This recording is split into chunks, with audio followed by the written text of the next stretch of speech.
Okay, so this morning we are going to go over closing the real estate transaction.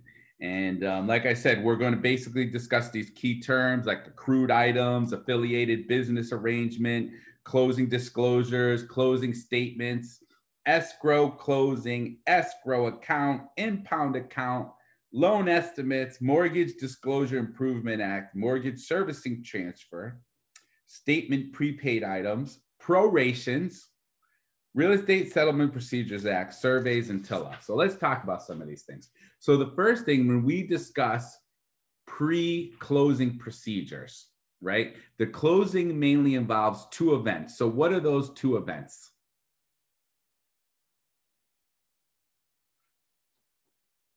The contract signing and the transfer of funds.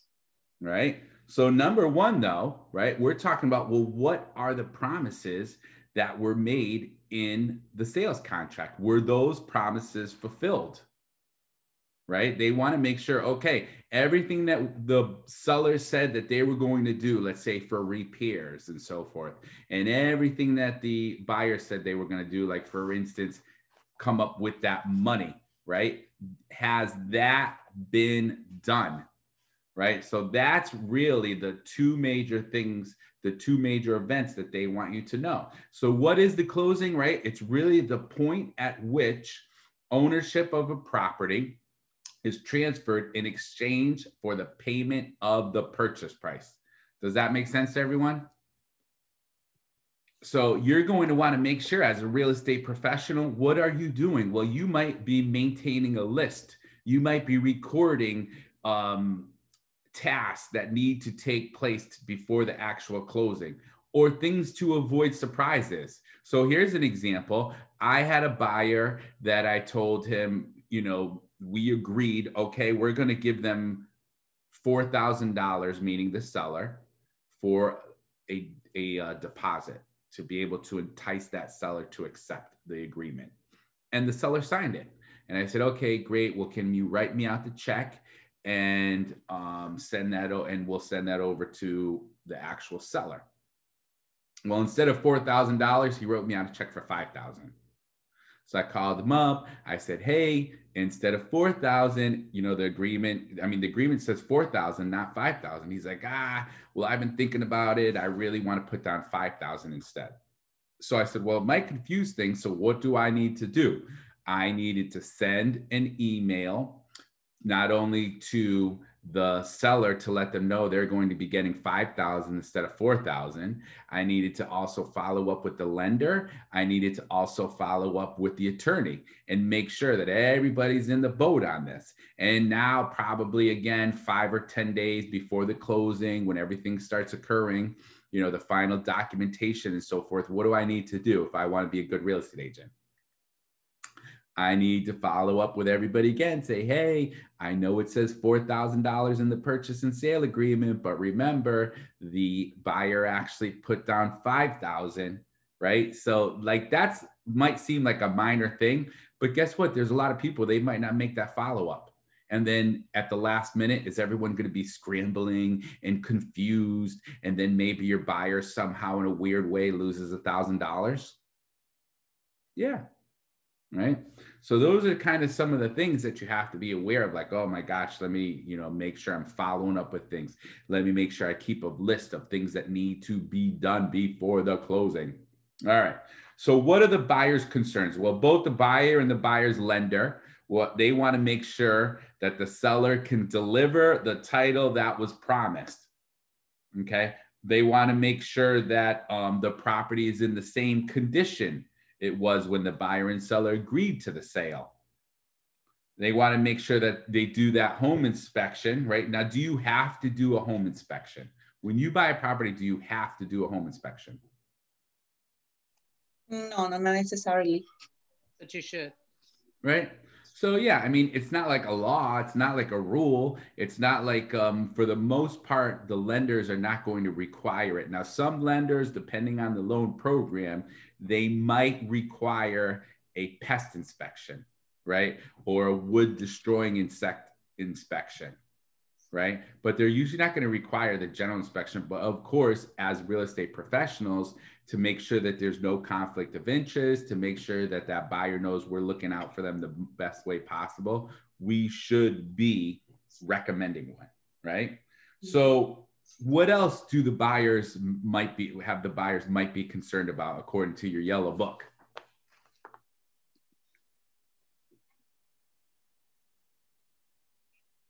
The title, if they have any like liens or anything in the property.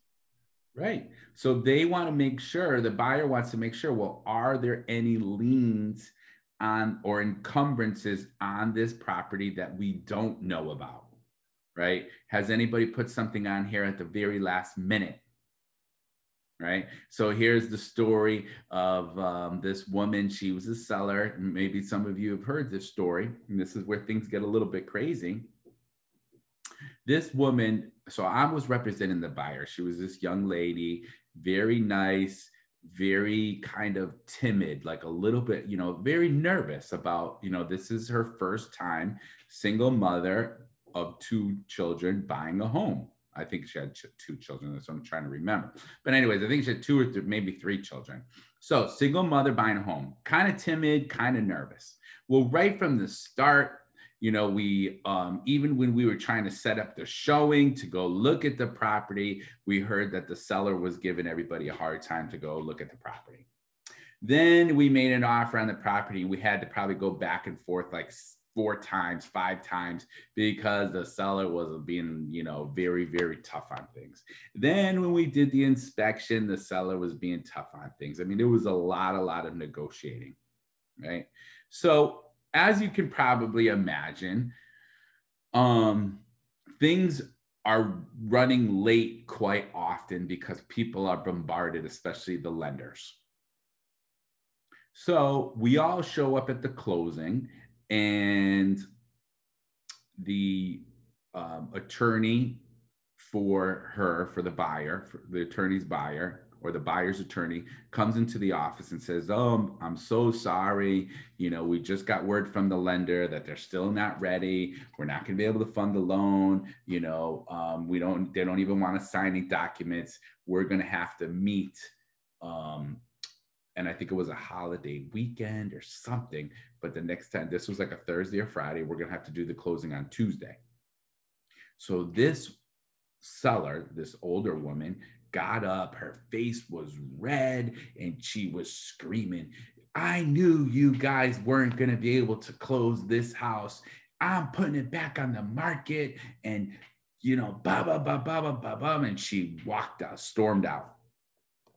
So, I mean, we know sometimes people make plans, you know, it's a very, very important transaction. So we felt bad. And my buyer, she felt so bad. And her attorney assured her, "Don't worry, they're not going to put it back on the market. Don't worry about it."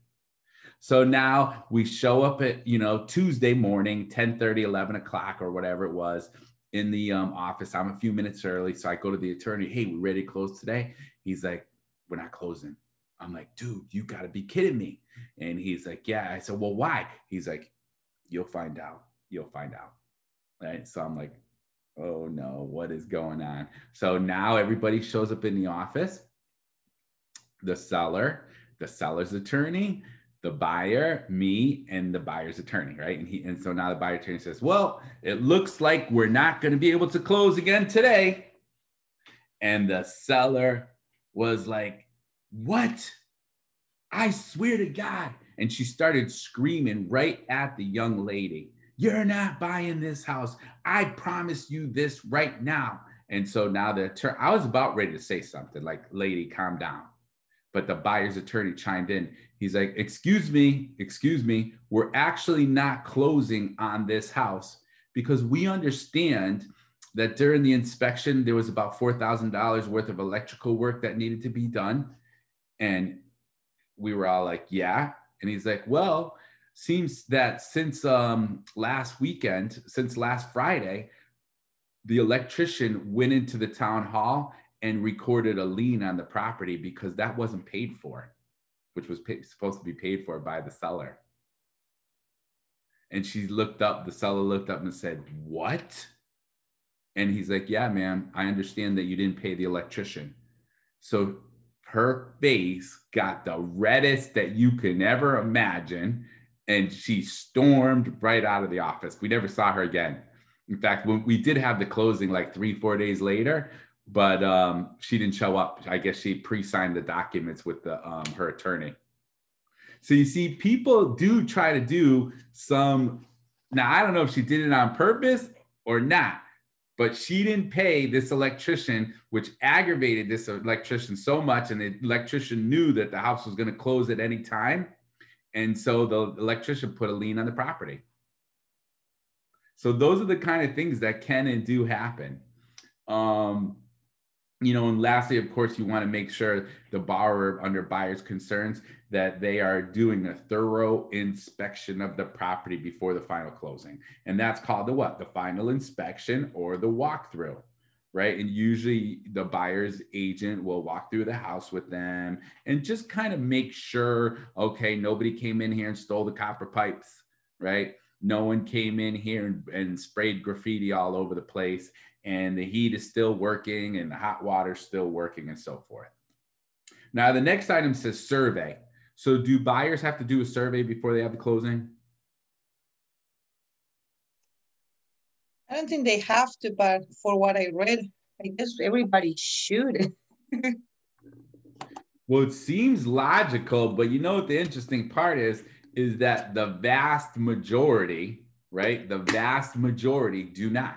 I mean, I bought a lot of houses. We've never done a survey. Most of the time, and it's not to say that you can rely on it, but most of the time there is some sort of a survey or plat map or drawing of the property on the town records.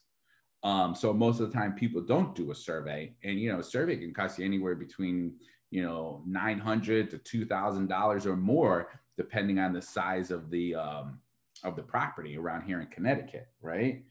So most of the time people are not doing surveys, but you could if you want to, especially if you feel like it's a new property or you don't see anything on the records in the town hall. You might want to do a survey before you actually buy the property. Make sense?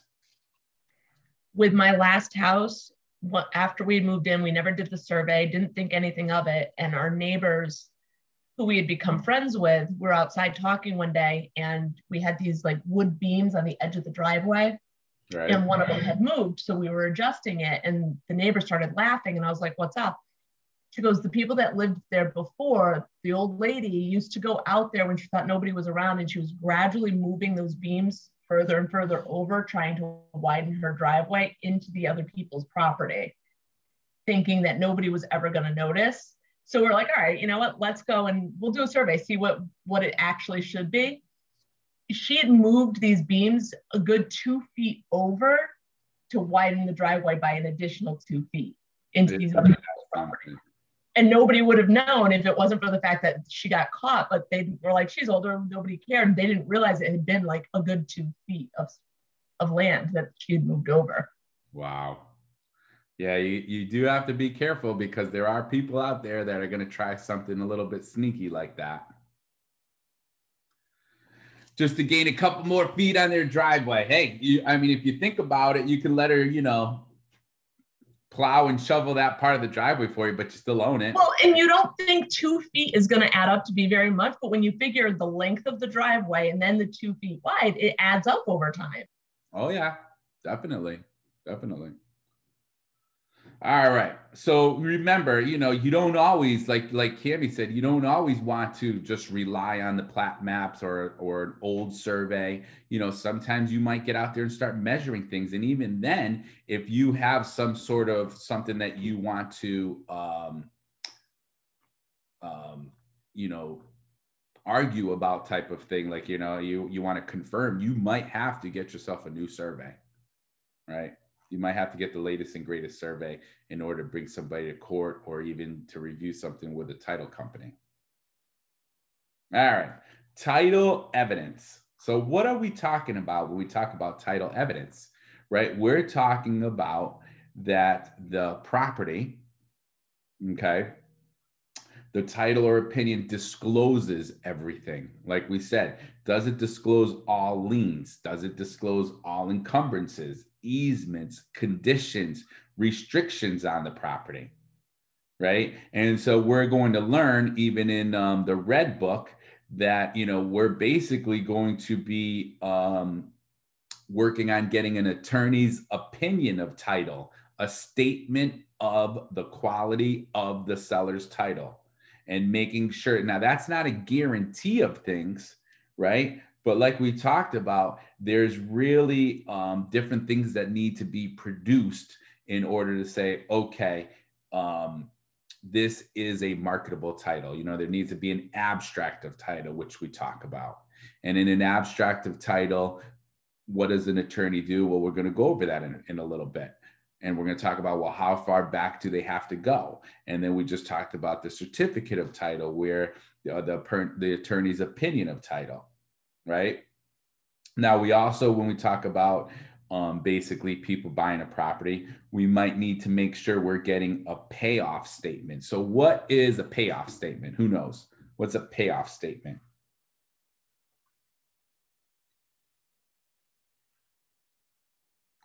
Satisfaction of the mortgage. Right.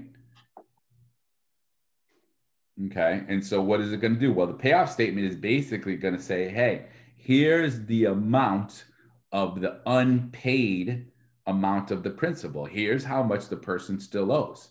Because you see, it's kind of interesting, depending on the day when they close, every day that they close later, that number changes, right? Every day that they close later, that number will change.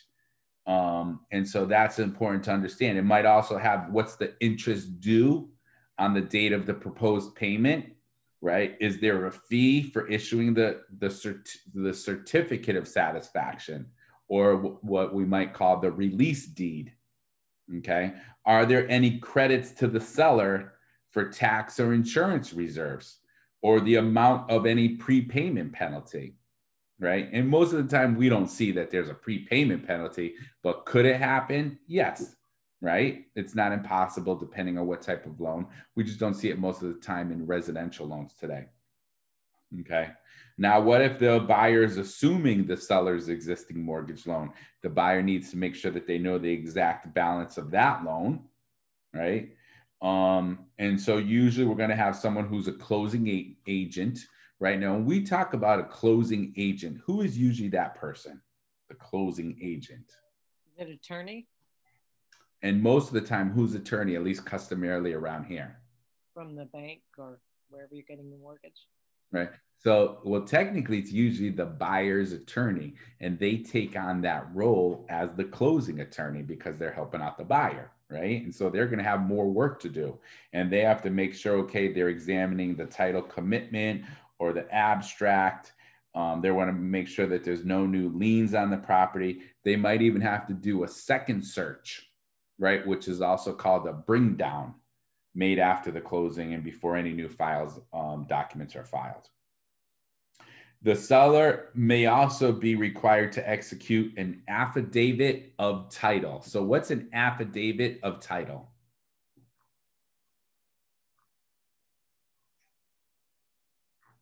That's what we had. Basically, the seller swears that there's no electricians about to put a lien in your property, right? Yeah, and now think about it that way. That woman, she signed that affidavit of title. Oh yeah, there's no unpaid, are there any unpaid repairs? No, there's no unpaid repairs. Everything is fine here. You gotta be careful with people, right? It sounds sad, but I mean, again, this woman, she signed the affidavit of title, and she would have been fine with having that person, all of a sudden now that electrician's not going to get paid. And the only way that electrician can get paid is if he brings her to maybe court, because is the electrician going to be able to put the lien on the property after the closing? Is it going to be valid for him to put the lien on the closing on the title after the closing? No, I don't think so. No, because it's not owned by the person that originally.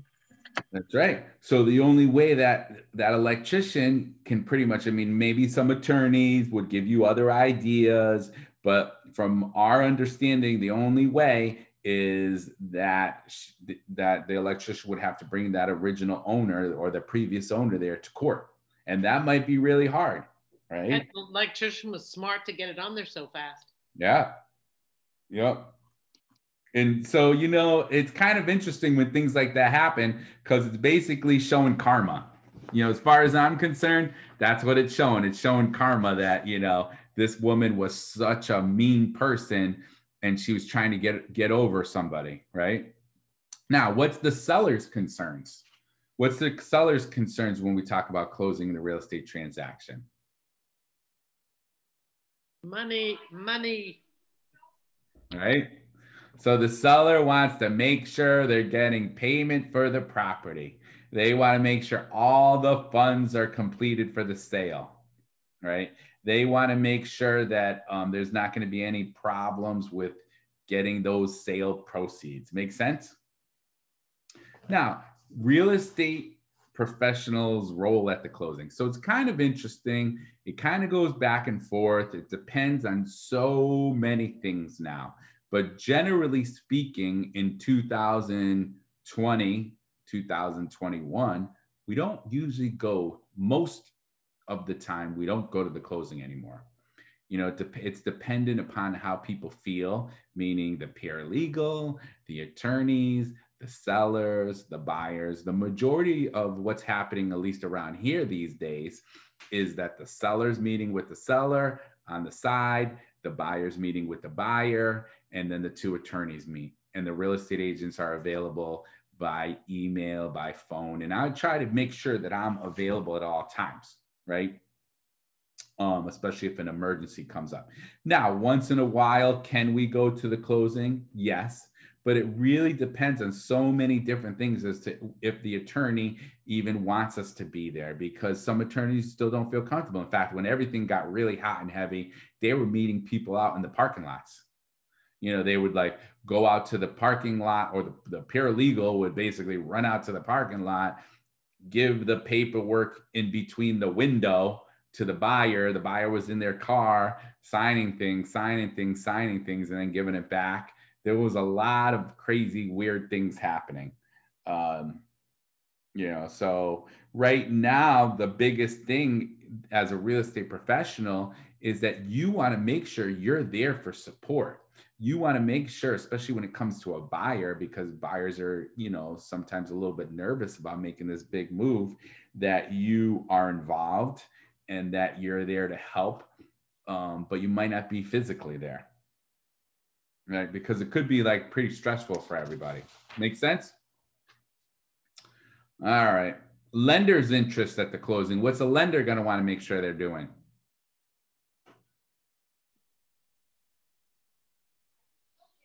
Just make sure everything's in order before they give the money away. Right? So they're going to want to make sure they're protecting their interest in the property. They may require a survey. You know, again, we don't see that most of the time. They may require some sort of pest control report or other inspection report, but we don't see that. They definitely require the certificate of occupancy, right? So that's a definite for sure, especially if, you know, for new constructed buildings, they're going to want to see that one. You know, to make sure that there's no problems. They also are going to want to see that the buyer has a fire and hazard insurance policy and make sure that that's paid off, right? And they're usually going to want to request that a reserve account is put in place for tax and insurance payments. All right. So is real estate a cash business? You know, like, you know, you have your hairstylist. Oh, that's a cash business. Right? Or a laundromat, self-serve laundromat. Oh, that's cash business. How about real estate? Is real estate a cash business? What does that mean? Cash business. You pay for things with cash. Right? And things cannot be necessarily recorded, right? We know, you know, that's why maybe sometimes waiters, waitresses, bartenders, barbers, hairstyle, it's a hard thing to really nail down how much money everybody's making because of so much cash is being transferred. So is real estate like that? Nope. Not at all, right? In fact, the IRS, the Internal Revenue Service, They want to know. They want to know when real estate is being transferred. Why do they want to know when real estate's being transferred and how much the value of real estate's being transferred? Because the seller has to pay taxes on it. Or hopefully doesn't, but there might be, right? There might be a capital gains tax, right? And so they want to make sure that that seller is going to be on point for that capital gains tax. So what document assures the IRS that they understand what's going on with the real estate transaction? 1099-S. 1099-S. And who typically is going to be the one to fill that out? Seller. The seller to the seller's attorney, right?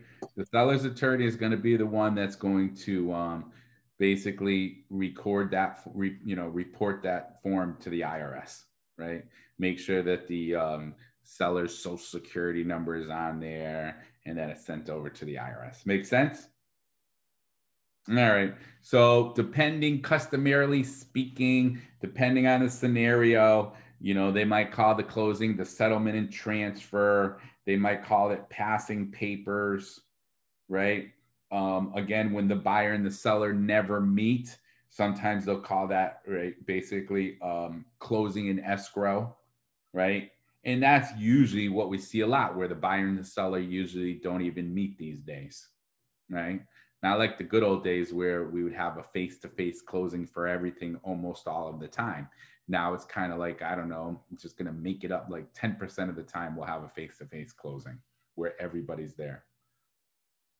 Because we all have to sit, 10 feet apart and this and that, right? So who might go to the closing? The buyer, the seller, real estate professionals, the attorneys. Sometimes, we used to have the lenders go. I've seen insurance people go, right? And so remember, usually the closing agent is going to be who?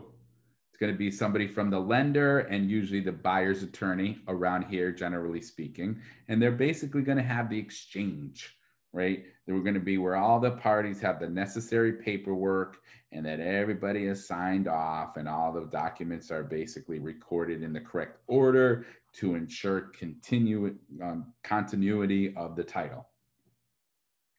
Okay. Anybody have any questions on that? It's pretty simple stuff, right? Closing in escrow, like we said, in Connecticut, do we allow a disinterested third party to act as that person when it comes to a real estate transfer, like a conveyance or a purchase and sale? Do we have that?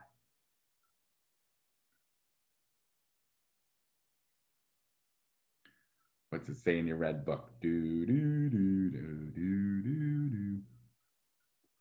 So can you have a closing without having an attorney represent you in Connecticut? No, I don't think so. No, right? They want you to make sure, that you're represented and that you understand that. So we don't have an escrow agent or escrow holder. Now I have seen that maybe in refinances, right? I have seen that in the past where you don't necessarily need to have an attorney in refinancing. But when it comes to definitely property being transferred, you can't do that. All right. What's the escrow procedure, right? So after a sales contract is signed, the buyer and the seller execute escrow instructions to the escrow agent. Once the escrow instructions are received, they can then be changed only at the written direction. And the real estate professional who is holding the earnest money deposit turns it over to the escrow agent. So around here, customarily speaking, who holds on to the earnest money deposit that we just talked about? I gave you an example earlier. Is it the broker, the buyer's broker, or no? No. So that's the seller's broker. Yep. Usually it's the seller's broker. Now, is that like a rule? Does it have to be? No. Right. It's not like a rule. I mean, in fact, it really goes by what's written in the purchase and sale agreement. But the default is usually, okay, written in the sales agreement that the seller's real estate brokerage is going to be holding on to that. right? And so it gives you a long list of all the bullet points of the escrow procedure that you can kind of go through, and then feel free to ask me any questions. But, you know, just to kind of go through some of them. Well, the seller deposits the deed conveying property to the buyer, title evidence, hazard insurance policies, a letter or mortgage reduction certificate, affidavit of titles, a payoff statement, and other instruments, right? And then the buyer is going to deposit the balance of cash needed to complete the purchase, because, you know, usually maybe they're going to get a mortgage. So what's the balance of cash that's needed? The loan documents, if they're getting a new loan, the proof of the hazard insurance, maybe flood insurance if needed, and then other documents like inspection reports. And then the escrow agent is going to examine everything. They're going to take a look at the title evidence. They're going to make sure there's a marketable title, and then they're going to disperse the money, right? Minus all charges and expenses.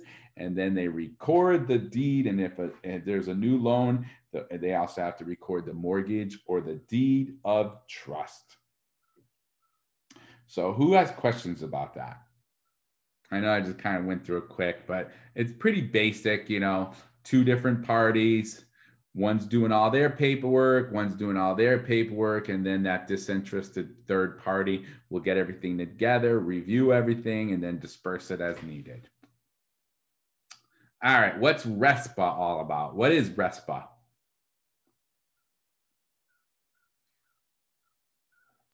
The Real Estate Settlement Procedures Act. And what's that all about? What does it say?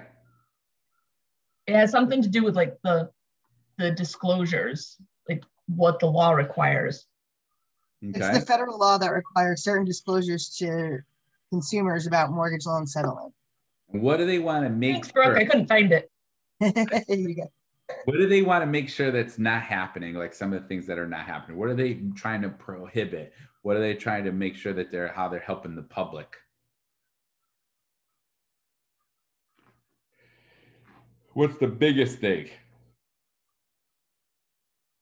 Well, I guess there's no biggest thing, but like you need to know. No Back kickbacks. to real estate fees. Yeah, like they want you to know Section 8, Section 9, and Section 10. So let's take a step back, right? So first of all, RESPA, the real estate settlement. So remember, when you hear the word settlement, when it comes to this kind of thing, we're talking about closing, right? Settlement Procedures Act. And this is for 1 to 4 family, right? Residential mortgages, right? So if someone's getting a residential mortgage to finance to purchase a 1 to 4 family, it doesn't matter if it's a home, co-op, condo, for either investment or occupancy, or even second or subordinate loans for home equity loans, right? So it doesn't apply, because remember, things you want to remember, it doesn't apply for like large properties if it's more than 25 acres. It doesn't apply if it's business or agricultural purposes. It doesn't apply for construction loans or other temporary financing, right? It doesn't apply for vacant land unless a dwelling is going to be placed on there within 2 years. It does not apply for a transaction financed solely by a purchase money mortgage or an installment contract or contract for deed. So for those of you, here's the test. There's only a few of you in this class. Maybe there's like 6 of you, 5 of you. That you don't have to know this because it's from a different unit. But what is an installment contract or contract for deed? Because it says RESPA does not apply to the following. So when you read this yesterday, because I know you're like, oh man, I got to read this unit because Rob is going to be asking me these questions. And you saw, oh, RESPA does not apply to an installment contract or contract for deed. What is it? Who knows? Come on.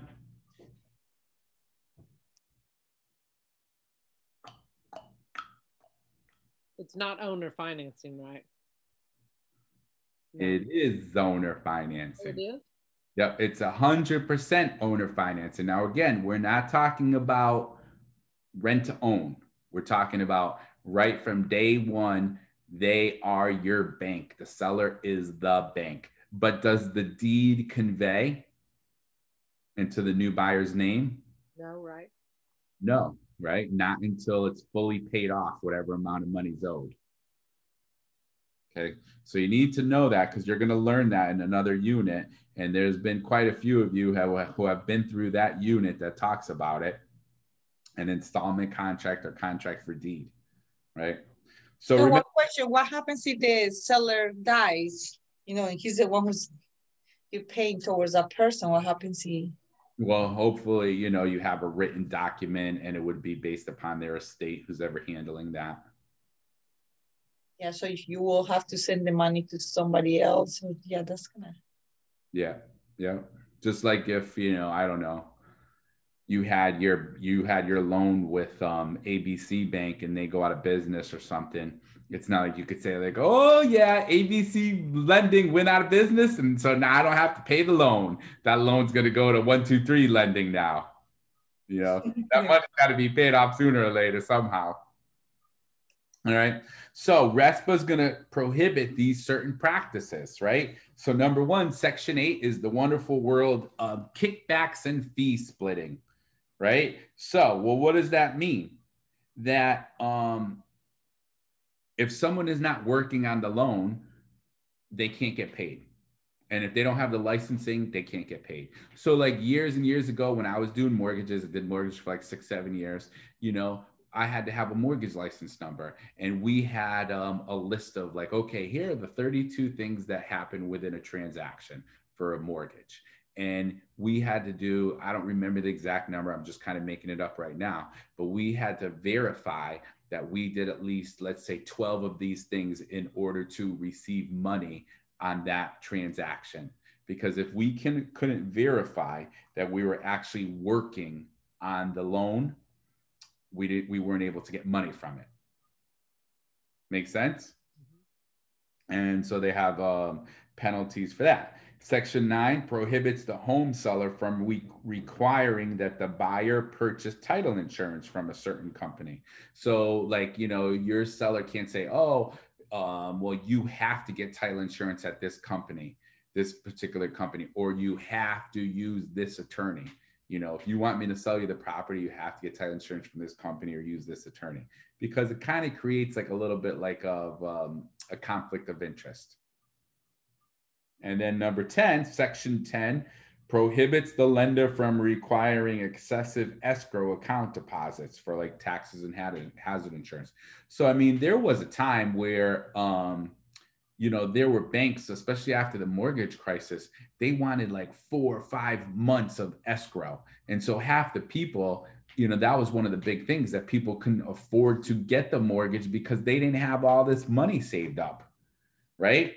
And so we know, you know, now through RESPA that they cannot require, like it doesn't have to be a certain amount, a huge amount of money. I mean, in most cases, I'm guesstimating that most of the time it's like 2 months, right? 2 months taxes and hazard insurance that they want to see. But at one time, I think I remember it being up to like 6 months, right? So by the time you were talking about having a closing, you know how much money you needed to have saved up, right? Or otherwise they wouldn't give you the loan. Now, who knows what's an ABA? What's an ABA all about?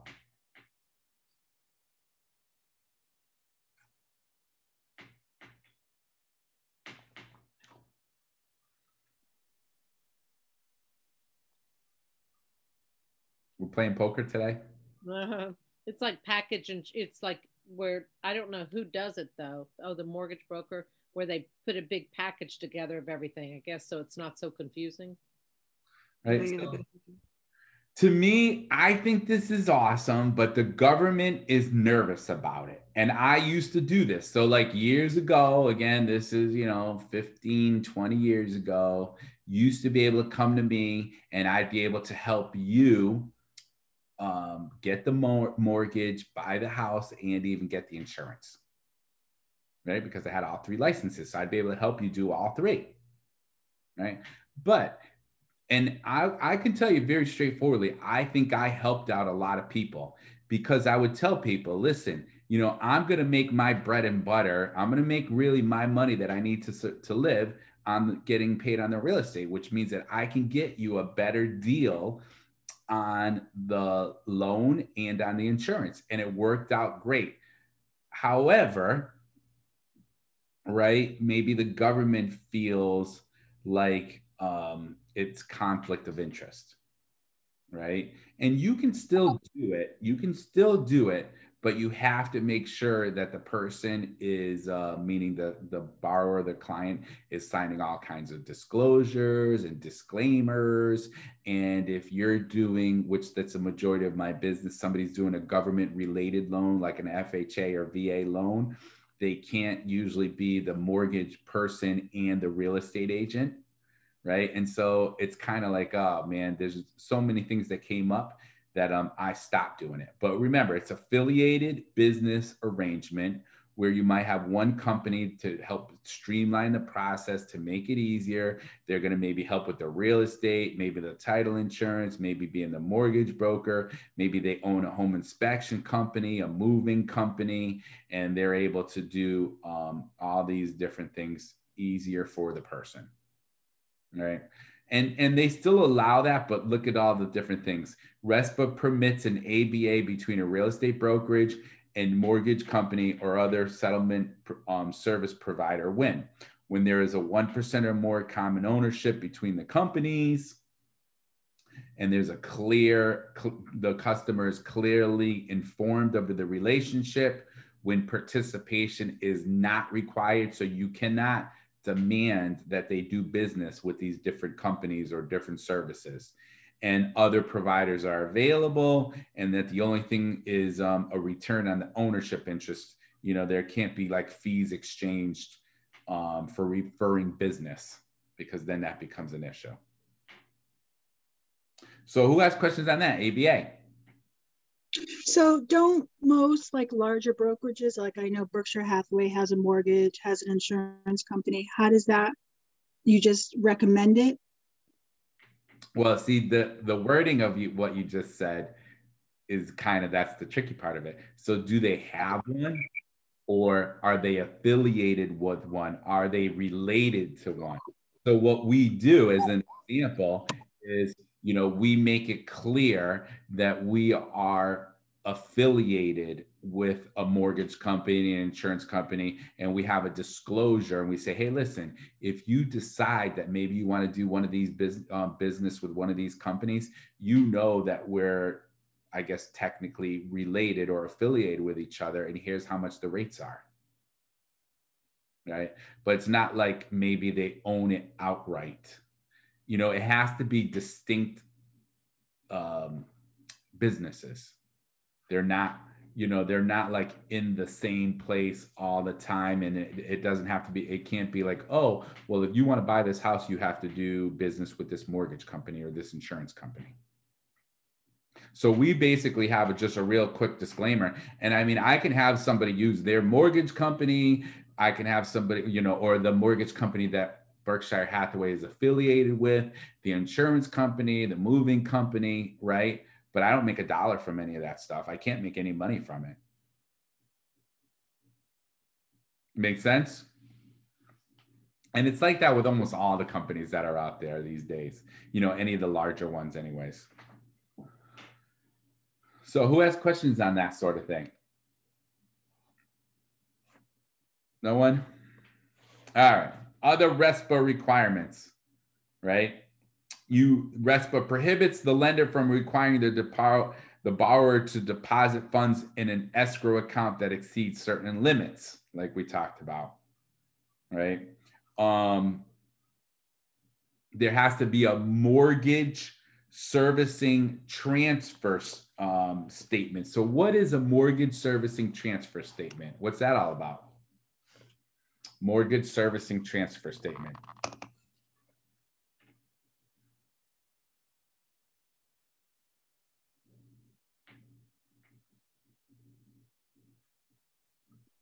Is that when the primary market puts it on the secondary market?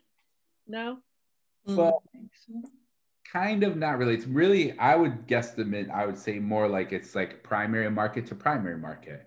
So again, like we said, you might have a community bank, someone that maybe who's a little bit smaller, and they don't want to sit there and wait for 30 years to get the money back. Maybe they sell it, or they don't have the company or services in order to service the loan, right? So that they intend to sell it, which a lot of times that's what happens. It probably happens over 70-something% of the time.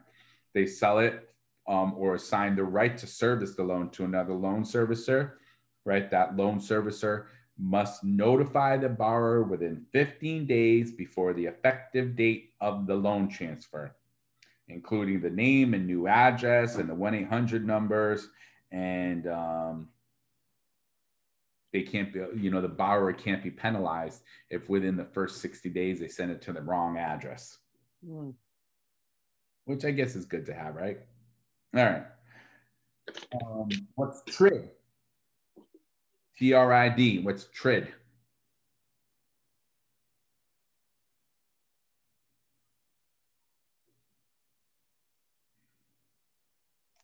Know before you owe. That's right.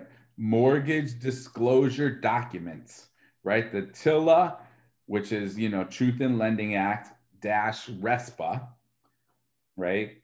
Real Estate Settlement Procedures Act, integrated disclosure rule. Know before you owe, right? And so what they did is they took these disclosure forms, the ones that we used to have, and they basically combined them and they created these new forms. And who's the one that did it? The old CFPB, right? Who remembers what's the CFPB? Protection Bureau. Right? The Consumer Financial Protection Bureau. Dun, dun, dun, dun. Right? So what did they do? They prepared these forms to make it easier for consumers to understand. And these new forms were required for transactions originating on or after October 3rd, 2015, right? And so they have these new forms.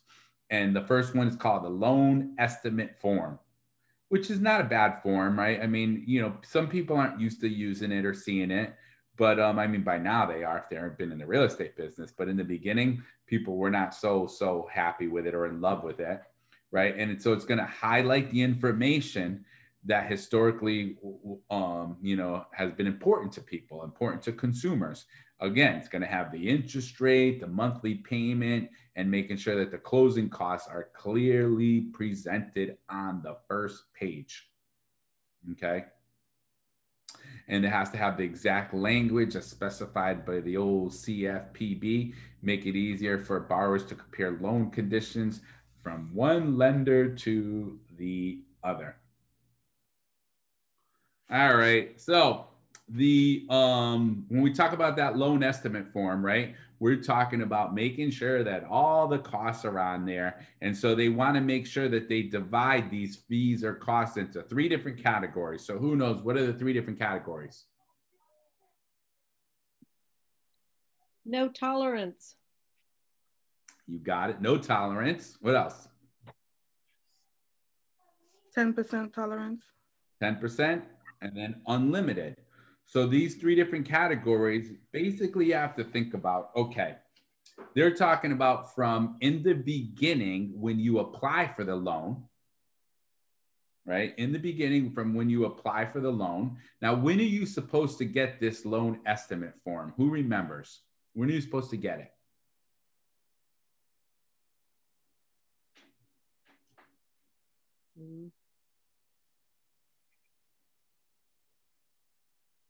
Remembers when are you supposed to get this loan estimate form? 3 days after the loan application. Yeah. So think about it this way. Does the government or do people feel like it's fair if you don't have a chance to not shop around? No, it's not fair. You should be able to shop around. So when you get a signed purchase and sale agreement, right, then you should be going to your mortgage person to do the final, the final loan application. And in this final loan application, within 3 business days after, in case you want to be able to shop around, you should get this loan estimate form. Now, let's say you agree to it, and that's what I'm trying to get to. Well, within 3 days before closing, you're going to get the closing disclosure. And what they wanted you to know is that basically these different fees in these categories you should not be surprised by them.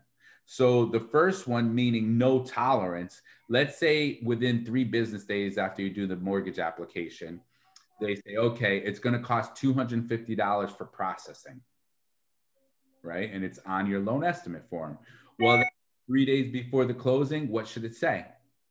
$250, right? That's a no tolerance category, right? What the lender is charging for taking, underwriting, processing the loan, right? Or if they tell you it's a half a point or 1 point or 2 points, well, that shouldn't change, right? Makes sense? That shouldn't change. Now, the other category is called 10% tolerance, right? Where there are fees that cannot increase by more than 10% in any given category. So what might be some of those fees? Okay, and it gets a little bit tricky, but you have to think about, okay, well, here are things like title services, title insurance, recording fees. So who knows, basically what's recording fees? What it costs to put your deed in town hall. Right. And so that's where they charge you a certain amount of money per page. Right. And so they say, which you're correct. So they say, okay, there shouldn't be more than a 10% tolerance for that. And why should that be different? Well, they don't know exactly how many pages it's going to be. Right. So if it's a couple extra pages, maybe there'd be a little bit different fee. And then the other one would be unlimited tolerance. So one example would be mortgage interest, unlimited tolerance. So why should that be unlimited tolerance? How does that work? Does anybody have an idea? In case it goes up? Well, usually you lock in the rate, but what could change? So remember, in other classes, we talked a little bit about at the closing, we pay interest what? In advance, right? Well, if you had the closing today, right, which is February, 16th, versus February 28th, right? That's 12 days difference. Would you be paying a different amount at the closing? Yeah. So that's why, that's one of the reasons pretty much why it's an unlimited tolerance, because a lot of this will depend, on when you actually have the closing. Like, for instance, the mortgage interest or how much for taxes and so forth, or even the cost of your homeowner's insurance, because won't it depend on who you decide to use for homeowner's insurance? And they're just going to give you an estimate. You might find one company, you're like, well, I love this company and they're charging me $2,000 for homeowners, where another company might be $1,200 and maybe the average is $1,400. And so maybe your mortgage person on your loan estimate form, they know that, houses in this area for insurance is mainly going for $1,400 a month, right? So that's what they put on the loan estimate form. And then at the closing, on the closing documents, you might have chosen all this extra insurance or a different company where they charge you $2,000 for the year instead of $1,400. Does that make sense? Mm-hmm. So does anybody have any questions on difference between no tolerance, 10% tolerance, or unlimited tolerance? No. Fun stuff, right? Now, so we talked about the loan estimate form. Now, this, not the same form, it's a different form, but something that's very similar, that's again going to have all the costs of the taxes and the insurance and the interest rate and the payments, and talking with them about making sure if there's a prepayment penalty and all that good stuff. It's supposed to be received from the borrower when? When is the borrower supposed to get that closing disclosure form? 3 days before the closing. That's right. 3 business days before the closing. And if a new closing disclosure is required because there's a significant change to the loan, right? Like for instance, an interest rate greater than 0.125%, or a different loan product, or a prepayment penalty, the whole 3-day waiting period begins again, right?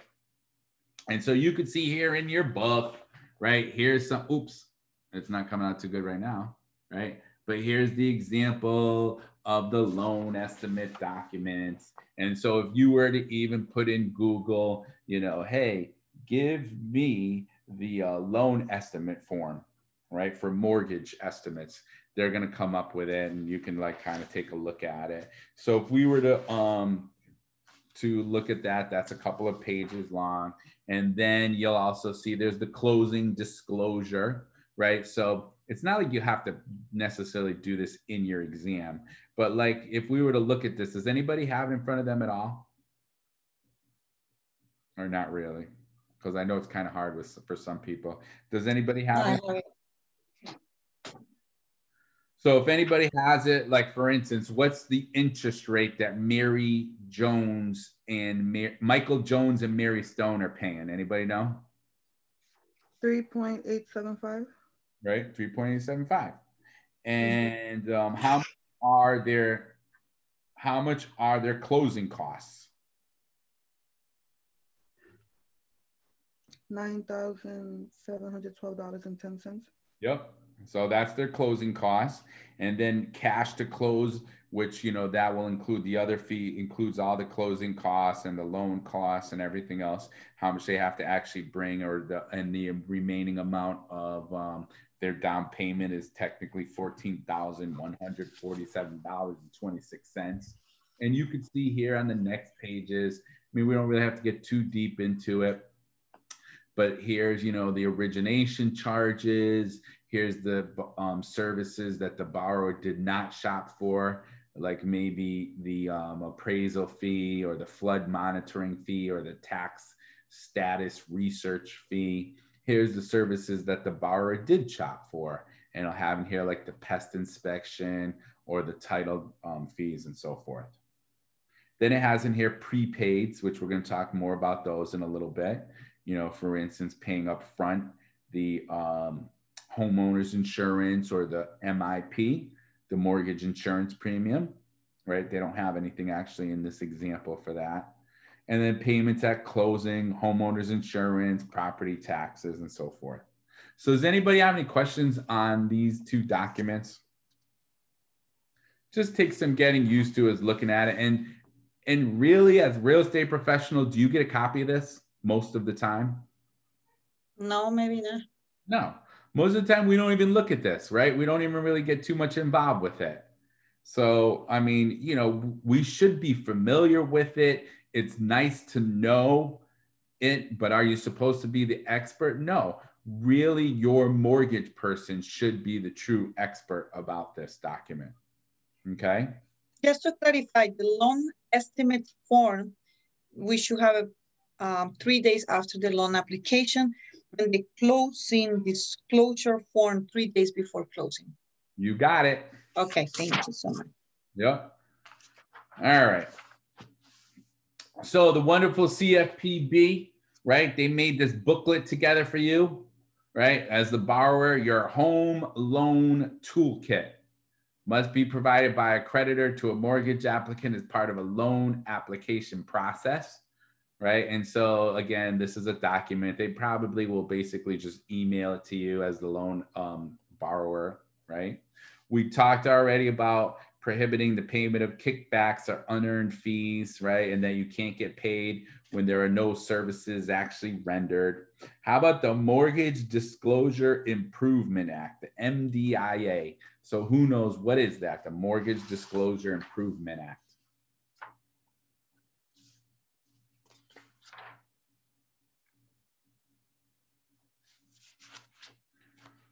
Took effect in July 31st, 2009. What is it? So it's that they don't entice them with a low interest rate, and then when you get there, they change it and give you a much higher one. That's right. Right. So again, that's why those are now incorporated into those disclosure requirements, right? That number one, the lender can only accept or can only collect a reasonable fee for accessing the applicant's credit history, right? And a lot of times lenders don't even charge for it, but they could. Some lenders will, but I mean, a lot of them don't.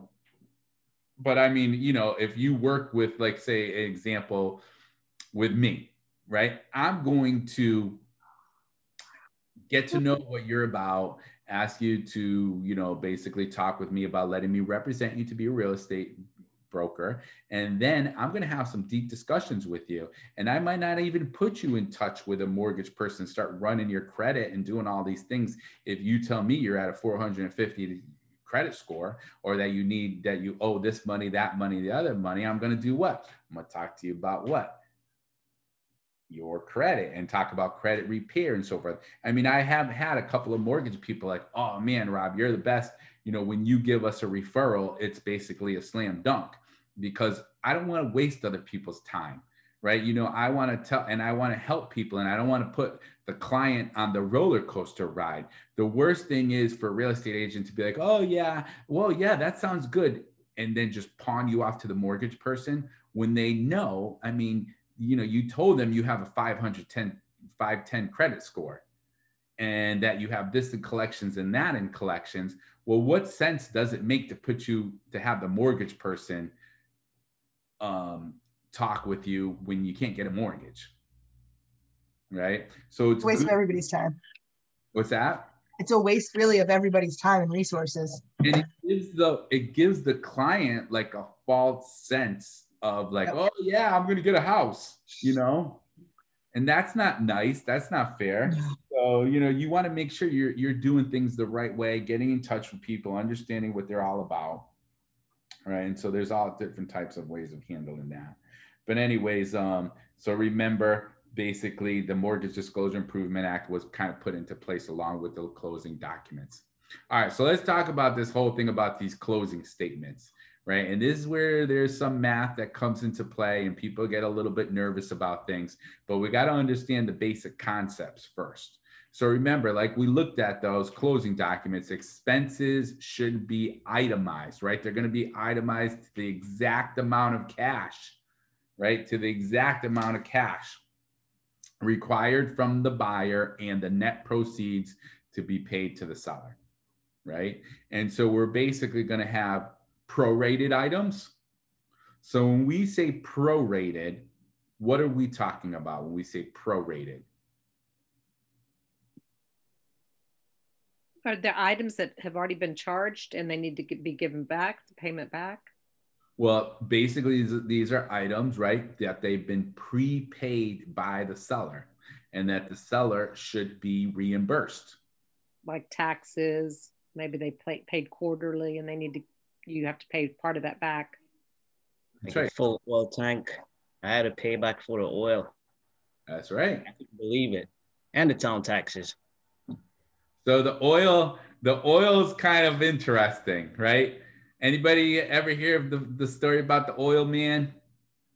All right, so let's kind of go through this story. This is kind of interesting. So here I was, 19 years is the only time this ever happened.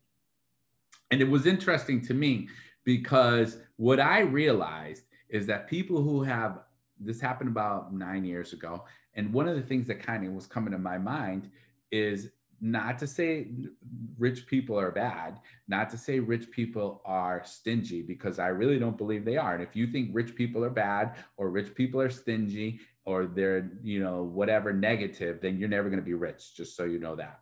But one of the things I learned is that rich people, they look out for their money and they understand what's their money doing for them and what they should pay for and what they shouldn't.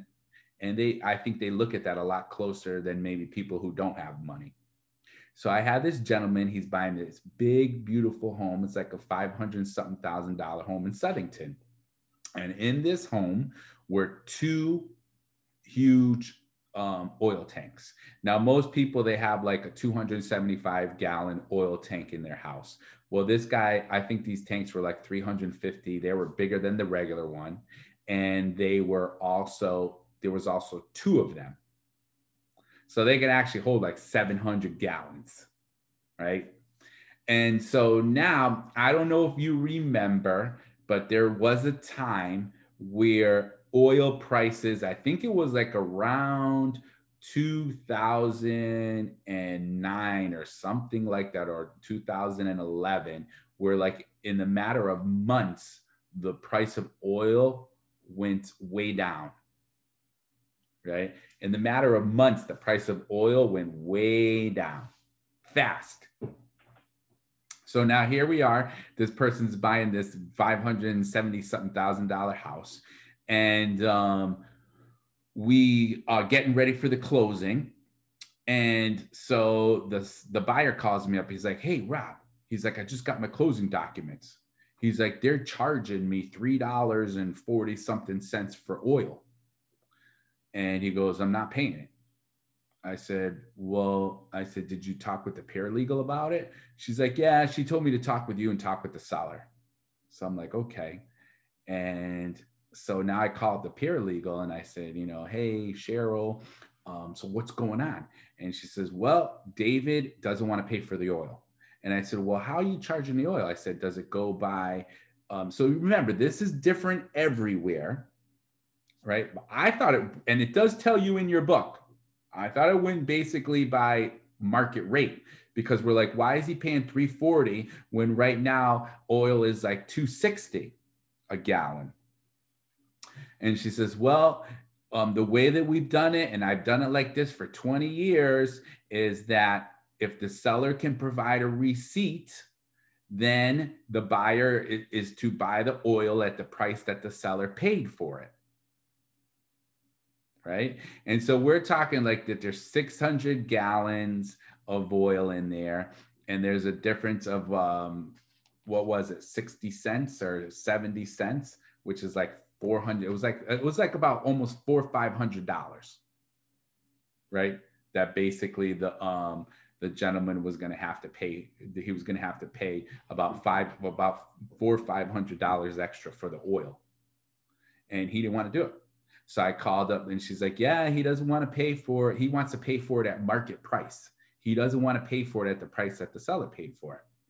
So now I had to call up the seller's agent. I'm like, hey, listen, the buyer's not willing to pay for the oil. Now here I am, I'm supposed to be a real estate agent. Now I'm selling oil, right? Now I'm an oil salesman. I'm like, listen, he's not willing to pay for the oil at the price that the seller paid for it. He's willing to pay for it at the market price. So now that agent's like, I never heard of anybody doing this. And I'm like, me neither, but this is what my client wants, and this is what he's only willing to do.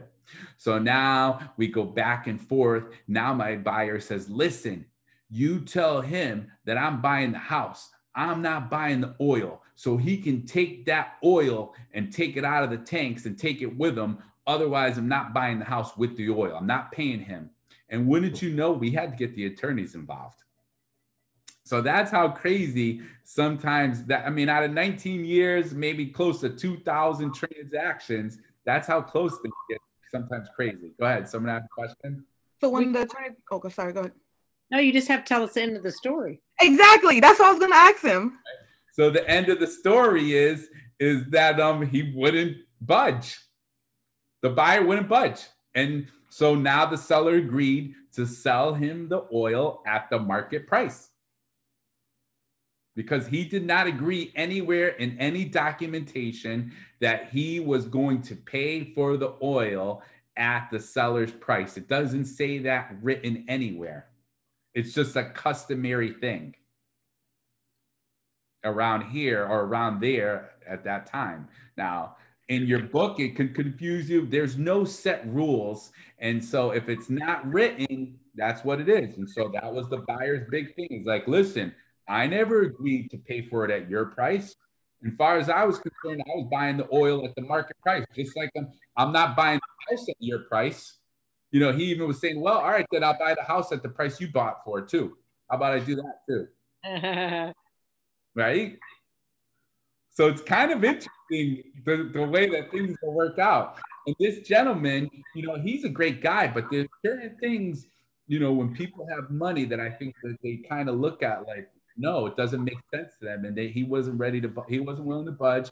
We had to get the attorneys involved, and he bought the oil He paid for the oil at the market price. But, you know, you could say, well, what's $500? That's no big deal. But for some people, they make a big deal about every single dollar. It's just like when I see my kids, they throw a quarter. I'm like, dude, what's the matter with you? That's a quarter. Okay, I have to tell this quick story. We were on a road trip with my son, and we stopped at McDonald's, and we were behind this older gentleman and his son who looked very disheveled. And he was buying his McDonald's from a little pouch with coins. Seriously, like it took so long for them to pay. And I was like, oh, you know, I kind of felt bad for them. That's all the money they had. So then we got our stuff. Right after them, we come out and we see him leaving in the most beautiful Mercedes you've ever seen. Ain't that something? Yep. So it's kind of interesting, right? So, but anyways, yeah. So that's the story. Is he ended up buying the oil at market price, right? But that would be an example of a prepaid item that the seller is going to get reimbursed for, or even today, in most cases, not everywhere all the time, but most sellers right now, they already paid for their taxes up until when? Most sellers around here in Connecticut, they already paid for their taxes up until when? A year? Is it June or July? June, yeah. Maybe. July. Right. So most towns is twice a year, not every town, but most towns around here are twice a year. So they technically already paid their taxes up until July 1st, right? For the first 6 months of the year. Well, actually, January, February, March, April, May, June, July 31st, right? So they paid their taxes up until July. Okay. And so they would be getting reimbursed if you had the closing today, depending on the scenario, which we're going to talk a little bit more about. They're going to get reimbursed for those taxes that they already paid. So you would be paying, if today's, let's say, February 16th, usually, not all the time, but usually the seller pays for the closing day. So you would have to reimburse them from February 17th to July 31st. Make sense?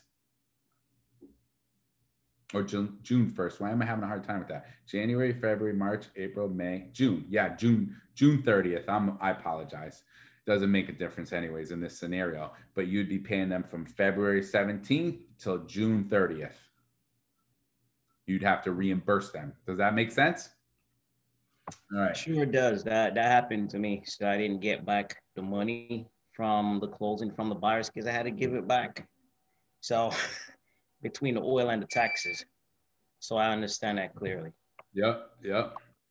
So now how do these closing statements work? Well, basically there's debits and there's credits. So first of all, a debit is a charge, an amount to be paid by the buyer or the seller, right? It's an amount to be paid at the closing. Like you might have to pay for the lender's application fee, right? That would be a debit at the closing, the lender's application fee, certain amount of points, right? And a credit is an amount that's going to be in your favor. It's already been paid or it's already being reimbursed, and the buyer promises to pay that, and usually in the form of a loan or whatever it is, payable to the buyer or to the seller. Okay. And so we have some examples here that are pretty easy, to think about, like what would be a credit to the buyer? Well, let's just say a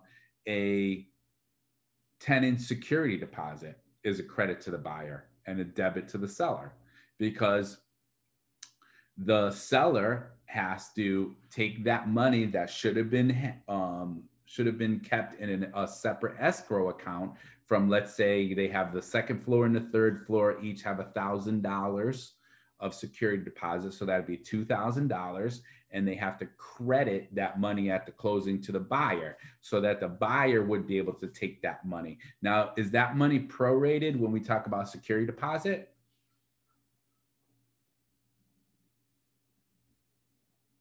So would a security deposit be prorated at the closing? I don't think so. No, because think about it. Is the tenant going to allow that money to say, oh, the last owner used up some of that money? No, because that money is supposed to be set aside for when the tenant moves and if there's any damage to the property, right? So tenant security deposit is not prorated, but how about rent? Yes. Yeah. So example, you own this same 2-family house. Let's just say the rent is $1,000 for the set. You live on the first floor, you're selling it. The rent on the second floor is $1,000. The rent on the third floor is $1,000. So that's $2,000. Let's say you collected February 1st, right? On February 1st, you collected $2,000 worth of rent. Now it's February 16th and we're selling the property. So first of all, did you use up or benefit from some of that money as the current owner? Yes. And is that going to be prorated? Yes. And most of the time they're going to take, well, remember, rent is actual days. So in this month of February 2021, how many days do we have in February? Anybody know? 28. Right, we got 28 days this February.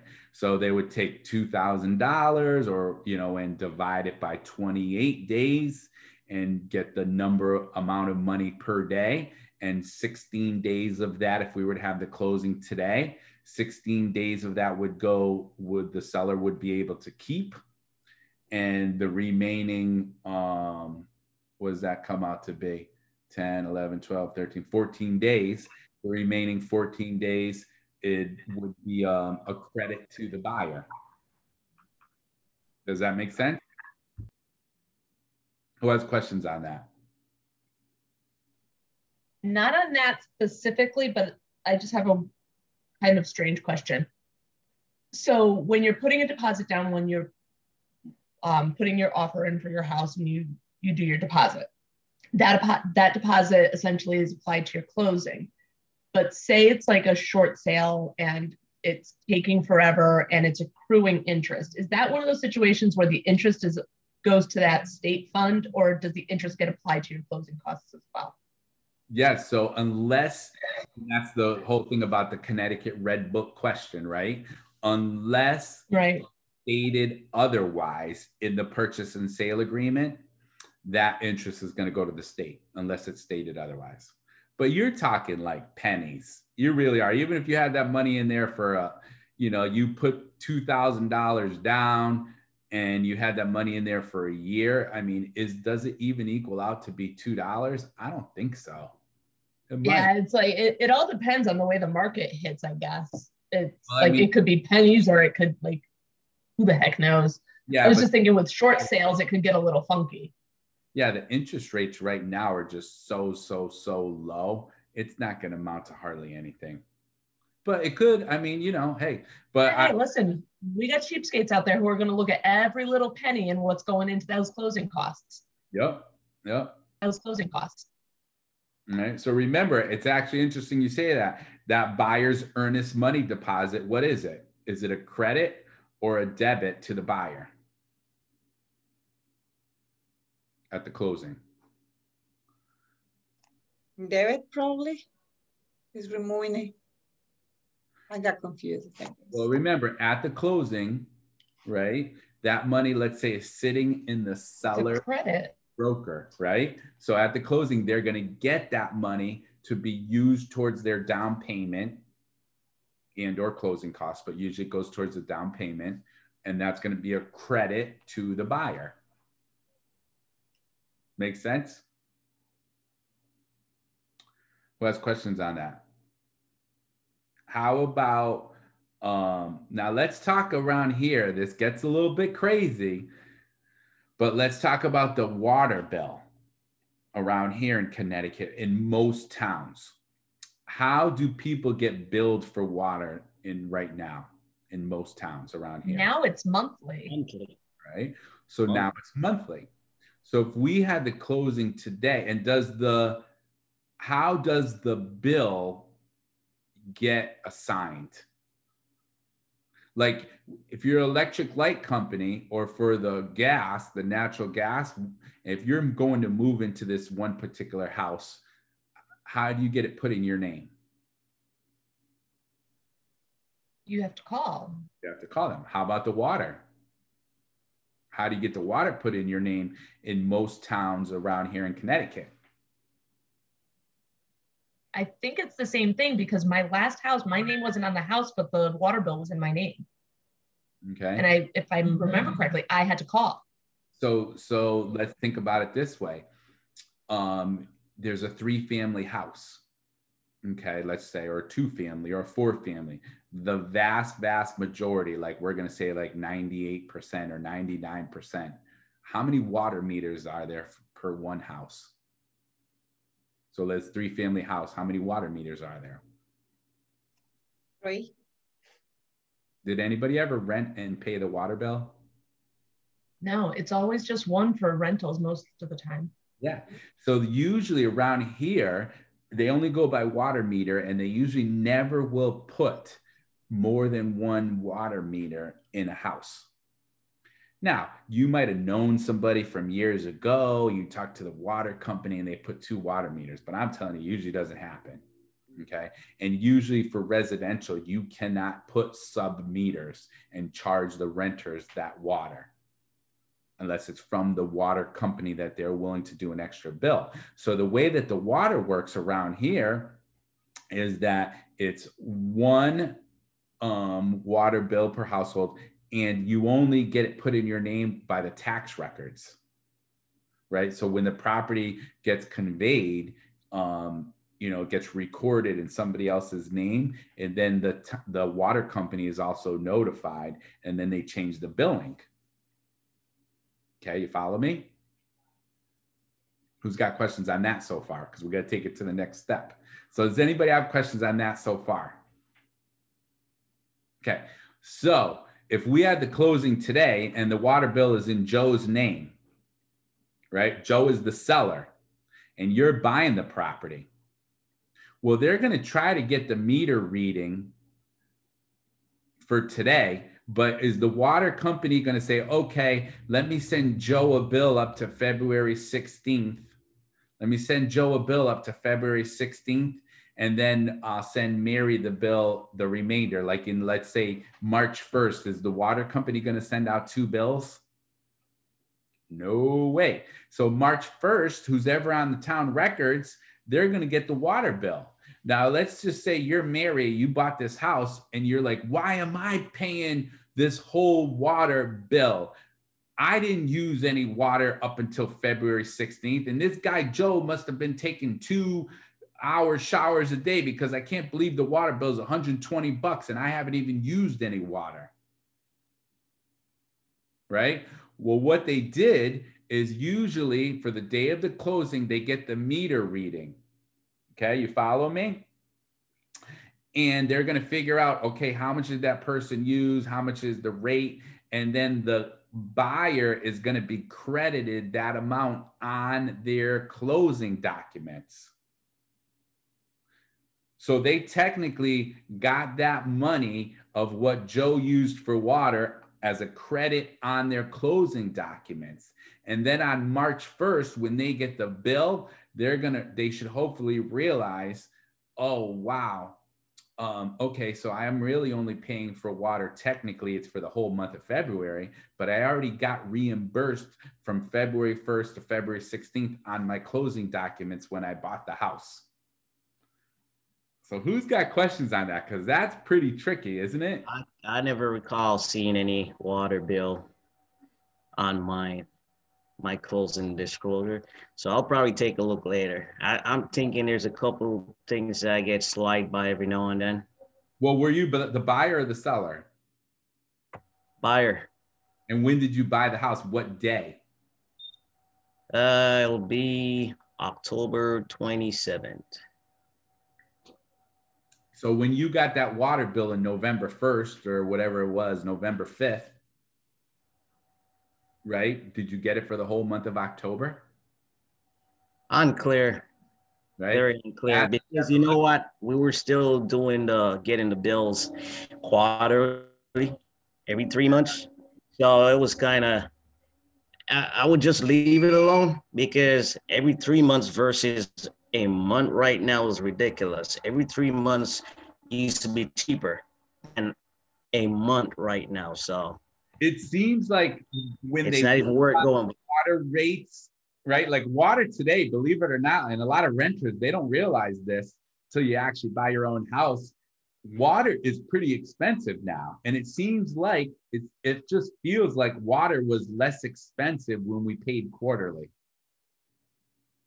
I don't know. That's my personal opinion. And for those of you that, because I used to have one myself, for those of you who have well water, you're pretty much making out like bandits because you really just have to pay for the electricity for the pump, but it doesn't equate to how much it is for cold water. It's pretty crazy now.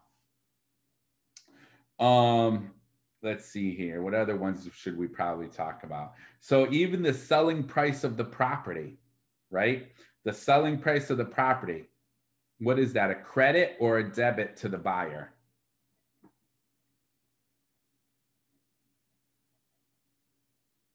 A debit, a credit to the buyer, a debit to the seller? Well, remember, what's a debit? A charge. Right? And who's paying for it? The buyer, right? So it's a debit to the buyer. Okay.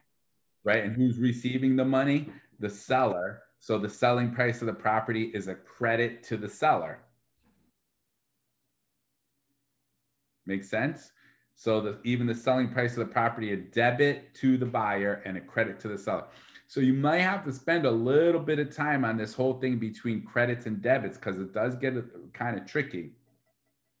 So when we say prepaid general real estate taxes, prepaid means what? That the seller already paid their taxes, right? Yeah. So at the closing, those prepaid taxes are going to be what to the buyer? Reimbursed. Well, No, prepaid to the buyer. A debit to the buyer. That's right. Right? A charge to the buyer, right? Mm-hmm. Because that seller already paid up to June 30th. Yeah. Right? And here we are February 16th. So all that money, the seller only used up from January 1st, right, to February 16th. They only used up from January 1st to February 16th. So all that money they prepaid for all the way up to June 30th is a debit or a charge to the buyer, right? And it's going to be a what to the seller?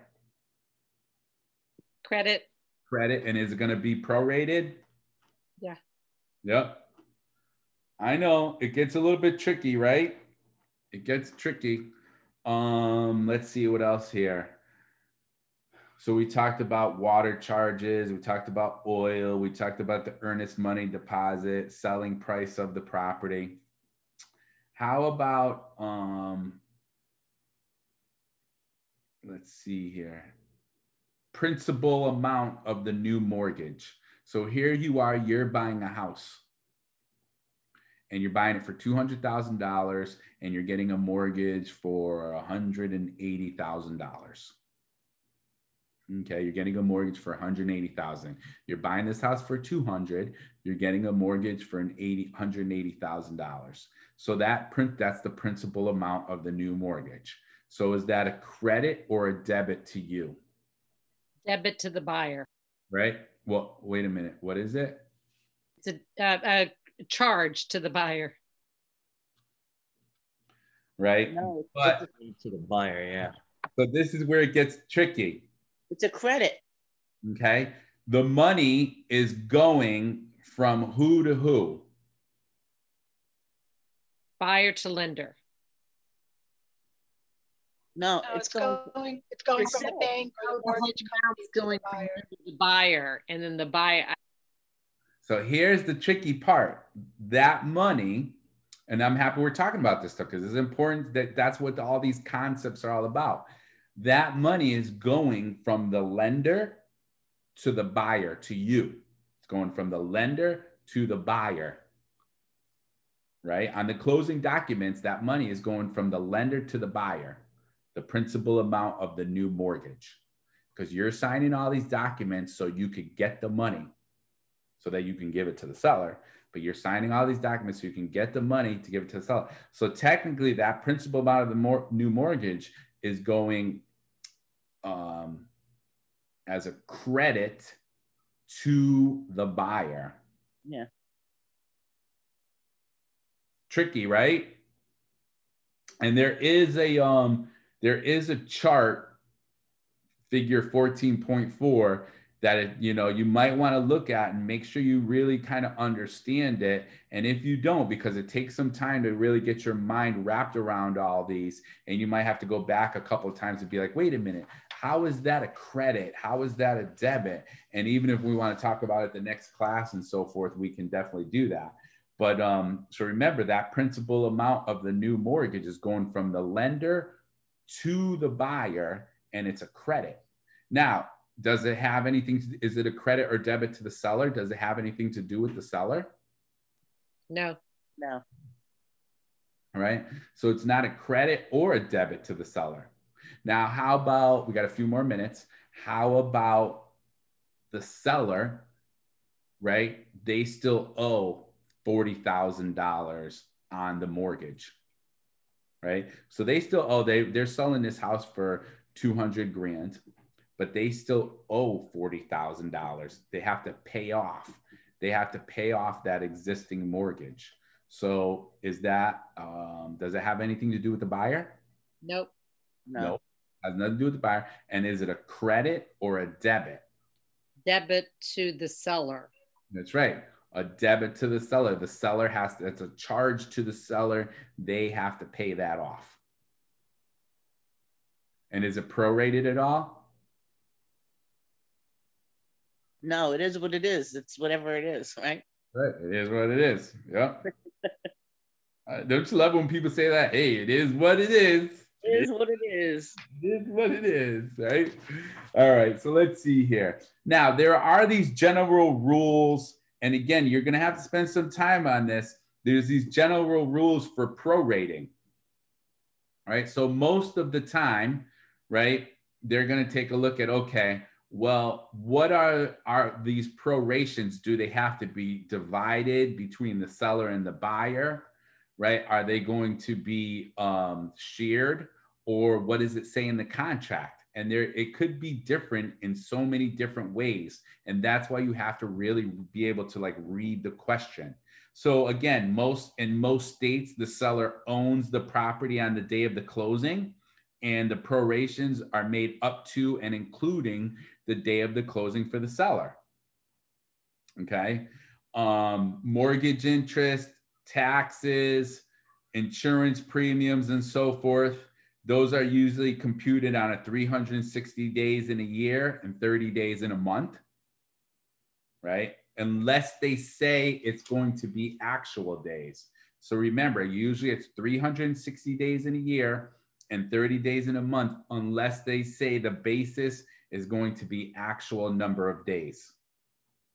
Okay, when it comes to real estate taxes, insurance premiums, mortgage interest.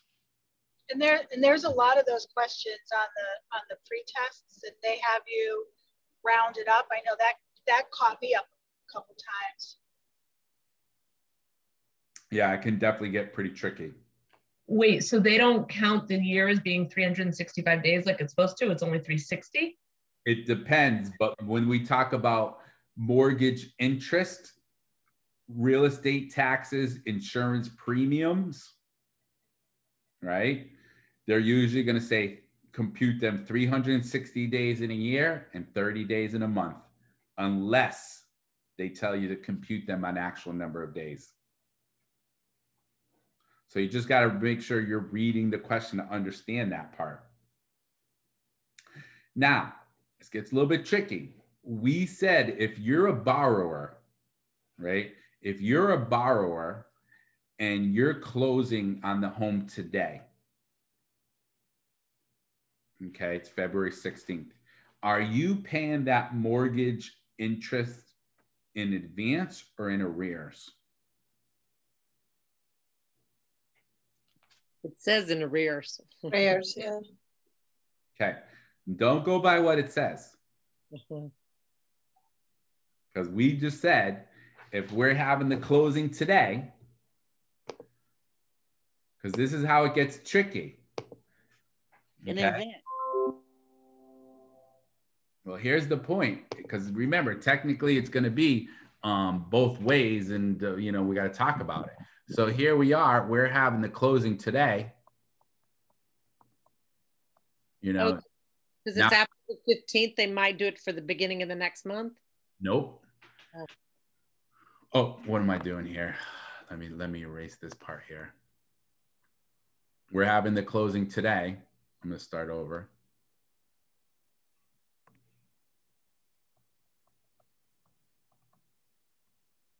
Closing February 16th. Well, the whole point is, here's February 28th, the end of the month.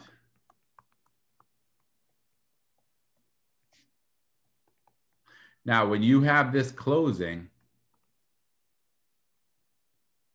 okay, right here today, you're going to pay mortgage interest, MI, mortgage interest, from today, or really technically, let's just say the 17th. The 17th until when? The end of the month. So that's why you're going to have to pay, what does that come out to be? 11 days,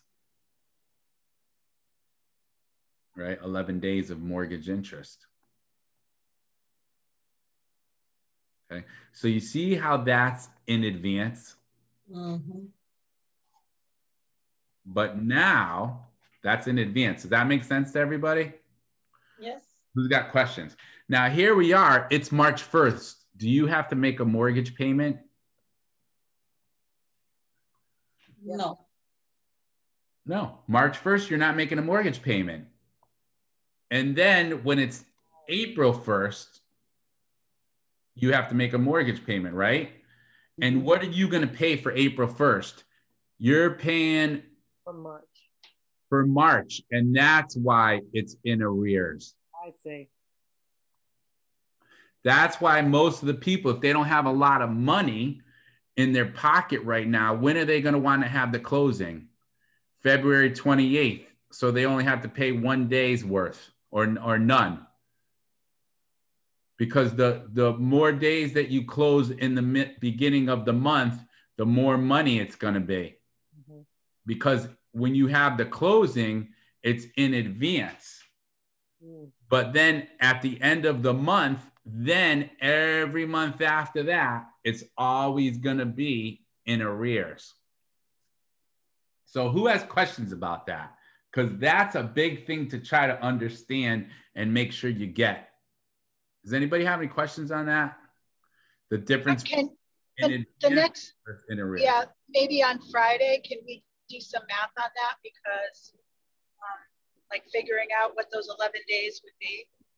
Well, yeah, so here's going to be the story, and that's where we're going to end off. That's where we're going to end off right here.